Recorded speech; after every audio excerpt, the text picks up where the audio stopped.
আরে কতদিন কতদিন এগুলো ফেলতে থাকবে, একদিন তো খেয়ে দেখো। হ্যাঁ এটাও খাওয়া যায়, এখনো পর্যন্ত জানো না, সত্যি কথা ভাবাই যায় না, এখন অনেকেই জানে না মনে হয়। তাই আমি ভাবলাম ঠিক আছে আমি একটা ভিডিও বানিয়ে আগে আমি খাই, তারপরে তোমাদেরকে দেখাই, তারপরে তোমরা এই বানিয়ে খাও। তো চলো বন্ধুরা আজকে ভিডিওটা তোমাদের সাথে শেয়ার করি। খুব সোজা, এত সোজা রেসিপি, তাও অনেকে বানায় না, শুধু ময়লা গাড়িতে ফেলে দেয়। কেন যে ফেলে দেয় আমার তো মাথায় ঢোকে না। যাই হোক, কড়াটা চাপিয়ে দিয়েছি, ওদিকে কাঁচকলার চোপাগুলোকে ভালো করে ধুয়ে নিয়েছি, ধুয়ে নিয়ে একটুখানি একটুখানি 1 চিমটে তেল দিয়ে দিয়েছি।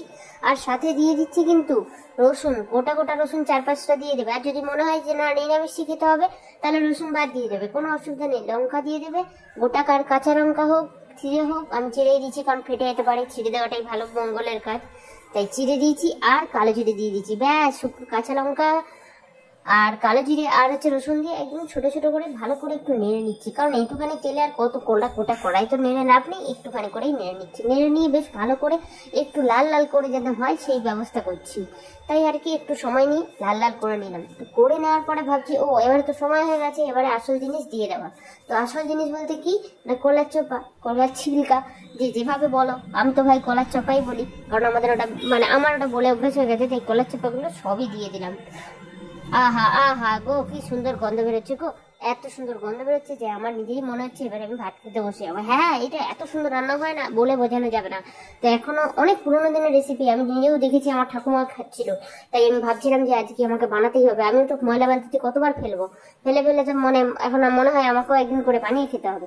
আচ্ছা ঠিক আছে, যাই হোক, আমি এবারে নুন দিয়ে দিচ্ছি, পরিমাণ মতো দিও বাবা, বেশি দিও না, দিলে কিন্তু ব্যাস গন্ডগোল হয়ে যাবে। তো আমি মোটামুটি অল্পের উপর দিয়ে দিয়েছি, দিয়ে ভালো করে নেড়ে এখন আমি দিয়ে দিচ্ছি ঢাকা।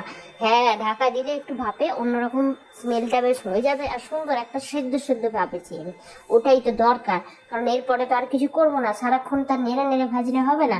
তো যাই হোক, আমার ভাজা কিন্তু হয়ে গেছে মোটামুটি। সে ঢাকা দিয়ে 5 মিনিটের মতন ঢাকা দিয়ে লো ফ্লেমে রেখেছি, ব্যাস এরকম দেখতে হয়ে গেছে। তো যাই হোক, এবারে হচ্ছে এটাকে সঙ্গে সঙ্গে আবার মিক্সারে ঢুকে দিচ্ছিলাম, তারপরে ভাবছি না এবার এত গরম আমি মিক্সিং করব কি করে, সব গরম হয়ে যাবে তারপরে।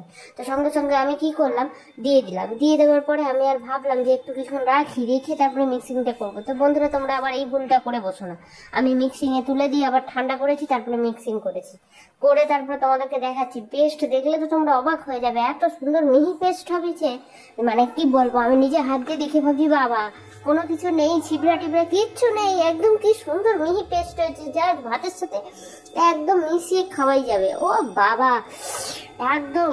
ও এবার একটা জিনিস না দিলেই নয়, না দিলেও হতো, কিন্তু আমার যেন মন যেন কসকস করছিল, এটা আমাকে দিতেই হবে। তাই আমি ভালো করে প্লেটে একটু নামিয়ে একটা সরষের তেল দিয়ে দিলাম। তোমরা নাও দিতে পারো, কারণ একটুখানি তেলেই দেখছি কি সুন্দর নরম হয়ে গেছে, তো আর তেল দিয়ে কি হবে। তো বন্ধুরা আমার যদি ভিডিওটি ভালো লেগে থাকে তো অবশ্যই লাইক কমেন্ট সাবস্ক্রাইব করে পাশে থেকো। আবার খুব তাড়াতাড়ি তোমাদের সাথে ভিডিও নিয়ে শেয়ার করবো, আরেকটা রেসিপি নিয়ে, আরেকটা অনেক কিছু ভিডিও তো বানাই, বাবরে বাপ কত যে ভিডিও বানাই কি যে বলবো তার তো কোনো ঠিক নেই। তো চলো টাটা, সবাই ভালো থেকো, সুস্থ থেকো।